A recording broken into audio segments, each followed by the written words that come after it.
Have you ever really thought about what makes someone's faith so strong? Like, what could make someone truly believe something so much that they'd be willing to suffer for it, even die for it? As Catholics, we hear these incredible stories about the saints and martyrs. Right, and it really makes you wonder what could drive that level of conviction. Yeah, it's incredible. And that's actually what we're going to dive into today. We're going to look at the lives of the apostles, the closest followers of Jesus. Absolutely. These were the men who were with Jesus every day, saw his miracles, heard his teachings, and most importantly, witnessed the resurrection. And through their stories, we're going to explore this argument. People will die for a lie they believe, but not for a lie they know to be false. Fascinating argument. Yeah. And it makes you think, right? Because history is full of examples of people dying for causes they believed in. But what sets the apostles apart is their claim of firsthand experience with the risen Christ. Exactly. They weren't just following an ideology or a philosophy. They were proclaiming something they claimed to have witnessed with their own eyes. And that's a huge distinction. We're not talking a blind faith here. These were men who were in a position to know the truth, or the lack of it, about the resurrection. And that's where the stories of their lives, and often their deaths, become so compelling. Let's start with someone like St. Bartholomew. He was actually skeptical at first. He even questioned if anything good could come from Nazareth. Yeah, the Gospel of John recounts that famous line. But after meeting Jesus, his doubt vanished, and he became a devoted follower. Tradition says he preached in various lands, even converting a king along the way. But that same conversion led to his arrest and ultimately his martyrdom. Some accounts describe his death as particularly gruesome, being flayed alive and then beheaded. It's difficult to imagine someone enduring such a horrific death for something they knew to be a lie. Absolutely. Then there's St. James the Greater, one of the sons of Zebedee. He was part of Jesus' inner circle, witnessing key moments like the transfiguration and the agony in the garden. And he was the first apostle to be martyred, beheaded by King Herod. His death really highlights the immediate danger of proclaiming this new faith. And then we have St. James the Younger, the first bishop of Jerusalem, known for his holiness. He was actually called James the Just. He wrote the Epistle of James, which emphasizes the importance of putting faith into action. Faith without works is dead, as he famously wrote. He stood before the Sanhedrin and boldly proclaimed Jesus as the Messiah, leading to his execution. They threw him from the temple wall, stoned him, and then clubbed him to death while he was praying for his attackers. His final act of forgiveness echoes Jesus' teaching so powerfully. It speaks volumes about the genuineness of his faith. Speaking of powerful figures, we can't forget about St. Peter.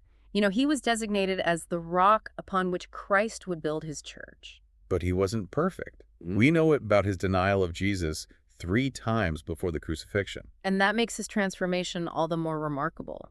After Pentecost, he became this fearless preacher, spreading the gospel far and wide.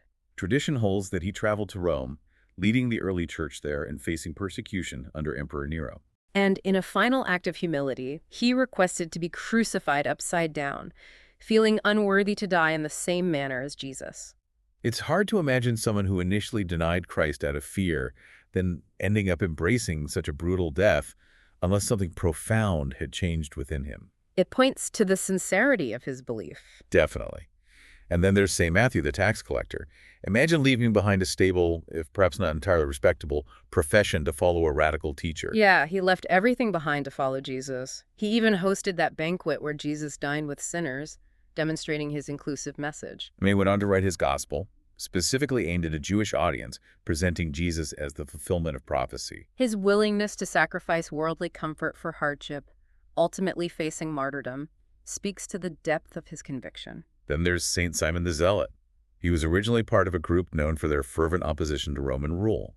But his zeal was redirected towards spreading the gospel. Tradition suggests he preached extensively, potentially as far as Persia, before facing a brutal martyrdom, possibly being sawn in half. And let's not forget about St. John, the beloved disciple. While he wasn't martyred in the same violent way as many others, his life was still marked by suffering for his faith. Yeah, he was exiled to the island of Patmos. It was there he received the visions that became the Book of Revelation. Imagine the strength it took to remain faithful while isolated on a remote island. And he lived to an old age, continuing to preach the message of love. His presence at the foot of the cross, being entrusted with Mary's care, it really speaks volumes about the closeness he shared with Jesus. He truly embodied that message of love, even in the face of persecution. And St. Andrew, the brother of Peter, he was the one who first brought Peter to Jesus. He seemed to have a knack for bringing people to Christ. Tradition says he preached in the region of the Black Sea and was eventually crucified on an X-shaped cross, which is now known as St. Andrew's Cross. The accounts say that he continued preaching from the cross for 2 days before he died. It's just another example of the apostles' unwavering commitment. Even in the face of unimaginable pain, they wouldn't deny their faith. Then there's St. Philip.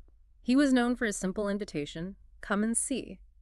It reflected his own journey of encountering Jesus and wanting to share that experience with others. He's credited with bringing Nathanael to Jesus, who initially doubted, but then had his own profound encounter. And Philip's ministry is said to have taken him to Phrygia, where he faced opposition, was imprisoned, and ultimately crucified. His life really exemplifies that idea of choosing hardship over gain for the sake of the gospel. And of course, we have St. Thomas, who initially struggled to believe in the resurrection. Yeah, he's known for his doubt, famously requesting to touch Jesus' wounds before believing. But once he encountered the risen Christ, his faith became unshakable. He boldly declared, "My Lord and my God." Tradition suggests he traveled as far as India, spreading the gospel and establishing churches, before eventually facing martyrdom. His story really highlights the transformative power of encountering the risen Christ. It moved him from doubt to absolute conviction, a conviction strong enough to face death. And we can't forget about St. Jude Thaddeus, the patron saint of hopeless causes. He was related to Jesus and is believed to have preached alongside Simon in Mesopotamia and Persia. He's the author of the Epistle of Jude, which urges believers to contend for the faith. His life was a testament to that unwavering commitment. Tradition holds that he was beaten to death with a club, sharing a martyrdom with Simon. It speaks to the strength of their shared conviction. And lastly, we have St. Matthias, who was chosen to replace Judas Iscariot among the 12. It's interesting because Matthias wasn't one of the original disciples, but he had followed Jesus from the beginning, witnessing his ministry and the resurrection. And like the other apostles, tradition tells us he sealed his testimony with his blood. The stories of these 11 men, each facing persecution and often brutal deaths, it really paints a powerful picture, doesn't it? It really does. It raises that question again. If the resurrection was a lie, what possible motivation could they have had to endure such suffering? And it's not like they gained anything from this. There was no wealth, no power, no worldly fame. Their lives actually became much harder after they started proclaiming the risen Christ. Exactly. They went from ordinary lives, fishermen, a tax collector, to being hunted, imprisoned, and executed. That's where that second argument comes in. The apostles chose lives of hardship, not gain. If they were making this up, it would have been far easier to just recant and go back to their old lives. Some people might try to argue that they were deluded, but a mass delusion among a group of people who were so close to the events, it just doesn't seem plausible. Their actions speak louder than any theory. They gave up everything for what they believed in. They sold their possessions, cared for the poor, forgave their enemies, even those who were persecuting them. And they traveled extensively, spreading the gospel despite facing constant danger. Think about that. They were actually joyful after being flogged for their faith. As they said, they were counted worthy to suffer for the name of Jesus. It's a stark contrast to Judas Iscariot, who betrayed Jesus for money. He ended up filled with remorse and despair. Peter, on the other hand, denied Jesus out of fear, but repented and was forgiven, eventually embracing martyrdom. It shows the difference between someone motivated by self-interest and someone transformed by genuine belief. Absolutely. So to sum up what we've explored today, the apostles claimed to be eyewitnesses to the risen Christ. If it was a lie, they would have known it. Yet they chose to suffer and die rather than deny what they had seen. And their lives became marked by hardship, not gain. They had every reason to recant, but they didn't.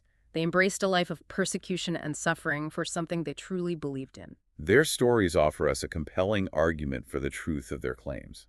And for you as a Catholic, it's an invitation to reflect on the foundations of your own faith. These men who walked with Jesus, who saw him die and then rise again, their unwavering commitment is truly something to ponder. So, as we close, think about this. How does the witness of the apostles, their unwavering faith and willingness to sacrifice everything, how does that resonate with you today? What does it tell you about the power of belief and the strength of conviction? Their lives stand as an incredible testament to the enduring message of the gospel and the impact it can have on the human heart. And that's something worth pondering. It really is. We truly believe in and how far we're willing to go for it. That's a powerful thought to leave you with. I hope it inspires further reflection and exploration for all of us. Thanks for joining us on this deep dive. Until next time. God bless.